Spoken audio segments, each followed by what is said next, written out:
I'm going to be looking at the differences between LG's OLED, their C3 model, and when you compare it against Panasonic's flagship MZ2000 OLED TV. There's a big difference in some respects, so you have to look and consider either one of them before you go purchase. The MZ2000 not only is the company's flagship, but they built it to perfection. They wanted it to compete with the best TVs out there on the planet. And like the design of it is quite good. I like the stand it's coming with. Or rather, other than that, you are going to get the MZ2000 in three sizes: 55, 65, and 77 inches. That's all. When you flip to the C3, you'll see that the C3 offers you around six sizes. You get 42, 48, 55, 65, 77, and 83 inches. These are the sizes you get with the C3. Multiple sizes. Really, really good. The other thing, again, you will need to look at is the fact that you get a brightness booster with the C3. It's coming with the OLED Evo EX technology. So it is going to be a very, very bright display, well competitive, at least when you start looking at comparisons to this particular MZ2000. It offers a lot. Both TVs offer you incredible deep blacks, because that is why OLED even exists. It's been there to offer you the incredible detail that you might not be able to get elsewhere. The MZ2000 comes with micro lens array technology. So this TV shouldn't even be compared technically to the C3 that doesn't have micro lens array technology. It should be compared against the LG G3, because that model has it. You know, once you have this MLA, you are gonna have brightness output that can hit 2000 nits, meaning that anywhere you are, both in a sunny environment, both in a quiet space in your house, your TV will be very, very bright.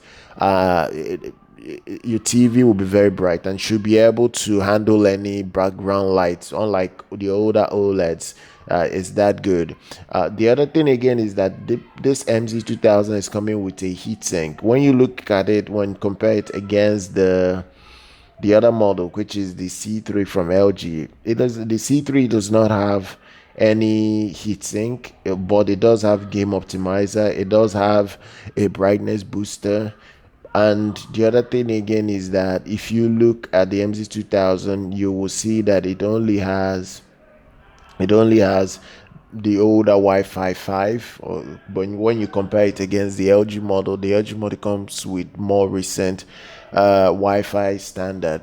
You get Wi-Fi 6, very, very powerful. Should be able to stream your content without any issue.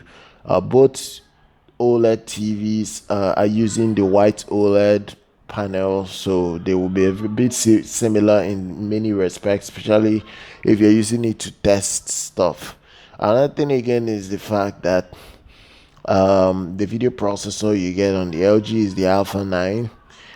You get the Alpha 9. There is also your regular HDMI 1, HDMI 2.1 standard connectors on the MZ1, as well as the fact it's there on the LG C3. So you won't have issues. You get four HDMI ports in total on each of the TVs. So these things are quite understandable to a large extent.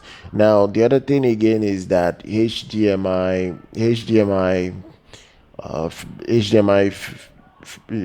variable refresh rate is on both TVs. You get variable refresh rate on those TVs. There is also FreeSync. You get that, and it's literally available on the other device. Sorry, on the other TV as well. That's what they share. The only major difference here is that the only major difference here is that you won't get QMS on the MZ2000. QMS is not there. It's there on the LG C3, and if you're looking at filmmaker mode, it's there on the two TVs. You're not going to need to update to get filmmaker mode. The filmmaker mode is going to be active automatically So that's the main point, the main difference. The other thing again is the sound. It is the sound, because it's one thing to have the sound that it comes with. It's another thing to know you have you have options. If you don't want to use a sound bar, you can just play off the TV. And this, I'm talking about the MZ2000, because the MZ2000 has an incredible sound unit inside. You're looking at the fact that it does have a proper 5.1.2 channel sound system. That's what it has inside of the TV. So it's very, very competitive in that regard. A 5.1.2 channel sound system, and there is also a 160 watts of power output. And it does offer you a 3D sound. It presents sound a lot better than any TV out there. So if you already have the speaker TVs that can deliver 160 watts of output, most people might not even consider getting anything else, like getting a tablet or anything, because they will feel that that's enough for them in the house. But regardless, very good TV. And the other thing again that it doesn't support is it doesn't support all the audio formats. For instance, it doesn't support any DTS format. And that's really, really, really, really a shame. It doesn't support every DTS format. When you go to the LG supports all Dolby formats and supports even DTSX. There's all DTSX. They have they have like the DTS digital surround. The DTS digital surround is not uh it's not the best DTS. It's like the lowest form of DTS you can have. But even right now, the like it's not there. It's really not there on the MZ2000. It's not there on the MZ. The MZ2000 is lacking that codec support for 3D audio. The only thing it does have support for is Dolby Atmos, and Dolby Atmos is there on the C3. Dolby Atmos is on the C3, and the DTSX is on the C3. So if you need a TV that can process all 3D formats, you need to go for the C3. The other thing, or at least the other advantage the MZ2000 have over this model is the fact that it supports every single HDR format out there. It supports your regular HDR10, and I immediately supports the HDR10 Plus standard.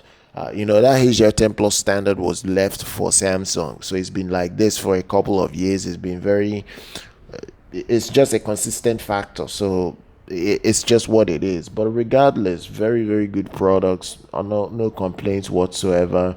So I'm gonna drop details and description for both if you want to check it out. Subscribe, like our content. I'll see you guys very much next time.